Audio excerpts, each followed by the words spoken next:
mentioned, this is your first Grey Cup as commissioner. It's certainly not your first Grey Cup. You've been to many, many before. And I want to get a sense just a little bit about how this has been different, not just as the commissioner of the Canadian Football League, but the commissioner who brought in some very significant changes to the game less than 3 months ago. Well, I tell you, I was watching that video, brought back memories from last Sunday. How special was that? I was there at the Forks. I was watching that helicopter hover about 40 feet off the ground. Wind was swirling, leaves were everywhere. Grey Cup rappels down. What a way to kick off. And I look around this fan fest. This is spectacular. I tell you, the city of Winnipeg is putting on a show. The Bombers have pulled out all the stops. The bar is set very high for Grey Cups going forward, and so I couldn't be more thrilled than to be experiencing this as my first as the commissioner. Tell us a little bit about some of the conversations and interactions you've had with fans, because as we've walked around this city, we've had fans that are very happy about the rule changes. We've had some who say, hey, love your work, hate the rule changes. That's what they say to us. What have they been saying to you? You know what? I've had great interaction with the fans. We had a Meet the Commissioner event yesterday, Friday, and got to meet with 150 fans. I walked table to table and had chats with them. Some of them certainly had concerns and thoughts about the rules. Others just wanted to tell me that they thought the rules make sense. I think when I was able to explain yesterday to them very clearly that we are a 3-down, 65-yard wide, 12-player, unlimited motion group, sport, that is who we are. And how big a priority was that? That was the big takeaway from the press conference. One of the first things you said was you wanted to clarify, not necessarily walk it back, but just clarify that one rule change, the big one, the 3 downs, it was important to you to make that statement. It was. We never had a single thought in our heads when we were thinking about how to take our great game and enhance it and modernize it and make it even more entertaining. Not a single thought was about 4 downs, not a single thought was about anything Americanizing.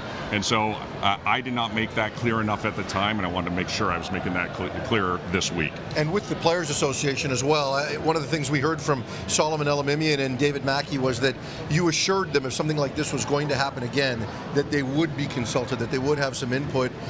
With that in mind, would you have had any do-overs? Like, would you have done, not necessarily the rule changes, but just the process in terms of how it all got there? Would you have done anything differently? Well, look, we have a team at the league office that in football operations that has a combined 300 years of football experience, 200 years in professional football experience. These are the stewards of our game for the last 20 years who have ushered us into what is such a great game and how it has improved over these last years. So very comfortable with that group. The Board of Governors unanimously approved, enthusiastically approved, because they know we are just taking we are so committed to our Canadian game, and we just want to put it on a canvas that elevates it even further. I'm going to ask you the question that I see most commonly on social media since the rule changes, and it pops up every time you have a fantastic game, and you've had 4 tremendous playoff games. That right after those games, the fans who are in opposition to the rule changes, this message is always the same.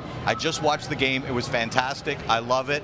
Why are we changing it? What do you say to those fans? Well, look, I don't think anything that we're considering to change over the next 2 years is going to impact the type of games we've had. I mean, it has been frenetic playoff football, and it's been outstanding. These last 2 weeks leading into Grey Cup, spectacular games. And everything that makes those games magical is going to stay. So we feel very comfortable that there are no changes that will affect that. One of the things that makes it magical is the final 3 minutes and the finishes. Take me through how you're going to go about fine-tuning what that looks like. So we're going to do, as I mentioned back in the original press conference and reiterated yesterday, the CFL is the league of comebacks. CFL is where no lead is safe. And that is an important part of the fabric of our game, and we never intended to take that away. We know that a change to a 35-second set clock could have an impact. So in the last 3 minutes, I want to take that, and the Rules Committee is going to review that with the CFLPA, with coaches and general managers, with football operations from the league office, to make sure that we implement the right rules to maintain those comebacks. When you took the job in April, you said the expansion for a 10th team was not the top of your priorities. Yet at the State of the League address, you talked about a 10th team, and specifically in Canada. Both Halifax and Atlantic Canada and Quebec City were mentioned. How big a priority is that for you? Well, look, I do say that my top three priorities are to grow the game of football, and I'm thrilled with what we've been able to do there and announce partnerships all the way with physical health and education to the provincial organizations, all the way to Football Canada and the elite level of flag, and announcing that CFL players are going to be available to go to the Olympics. I want to make sure our teams and our league are financially sustainable and healthy, and I want to focus on entertainment. Those are the top three priorities for me and for our league office. However, a 10th team would be magical. It would be excellent, and we take incoming calls often throughout the year from very interested groups and groups that have us interested in them.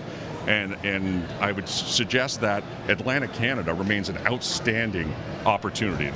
What a sports culture in Atlantic Canada. I've been to many championships on the East Coast, so wonderful if we can figure that out.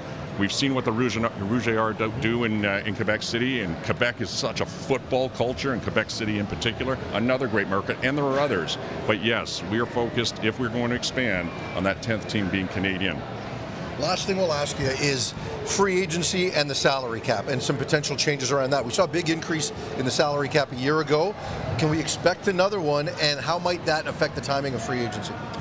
Yes, I announced yesterday that we have seen revenue uptick. We won't know the completion of that until we get through Grey Cup. I feel pretty confident that we will get to a place where we're going to be able to share in some growth again this year. Should not impact free agency that specifically. However, I do want to look at free agency. I think free agency is an opportunity for maybe all of us together, you folks, us, everyone in the media, to really celebrate an amazing time in the off season where we see star players having outstanding, having movement from team to team. It creates a lot of excitement. That's what I want to focus on.